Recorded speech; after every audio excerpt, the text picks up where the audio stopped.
आज ना मला खूप कंटाळा येतोय, पण असं बसून काय होणार. सो पटापट फ्रेश झाले आणि आज यायला जरा उशीरच झाला. सकाळी वॉशिंग मशीन लावलेलं होतं, ते कपडे आता सुकले होते, ते काढून घेतले. आज चहा नव्हता प्यायचा म्हणून नारळ पाणी घेतलं. त्यानंतर पीठ संपलं होतं, ते यांनी जस्ट दळून आणलेलं होतं, ते डब्यात काढून घेतलं आणि थंड करायला ठेवलं. सकाळपासूनचे सगळे भांडे पडलेले होते, ते क्लीन करायला घेतले. सगळे कामं करेल, पण आज मला स्वयंपाक करायचीच इच्छा होत नाही आहे. पण बघू, थोड्या वेळानंतर मूड चेंज झाला तर बनवेल काहीतरी. सगळी भांडी क्लीन केली आणि गॅस किचन सगळं साफ करून घेतलं.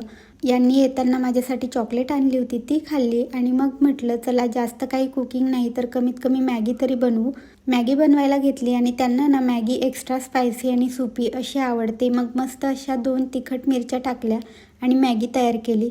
त्यांच्यासाठी मॅगी केली, पण मला काही मॅगी खाऊ वाटत नव्हती. मग नंतर परत दोघांसाठी मस्त असे ऑमलेट बनवले, ते खाल्लं आणि मग वॉकला निघाले. येता येता दूध घेतलं आणि यांच्यासाठी आईस्क्रीम आणली. घरी आल्यावर दूध गरम करायला ठेवलं, तोपर्यंत इकडे उद्याची तयारी करून घेतली. हे मठ मी सकाळीच भिजायला टाकले होते, ते असे कपड्यात बांधून घेतले आणि सकाळसाठी ड्रायफ्रूट भिजायला टाकले. तोपर्यंत दूध पण गरम झालं. मग हे सगळे कपडे फोल्ड करून घेतले आणि रात्री झोपण्यापूर्वी मस्त असं दूध घेतलं. असं होतं माझं आजचं संध्याकाळचं रुटीन. सो चला भेटूया नेक्स्ट व्लॉगमध्ये. बाय.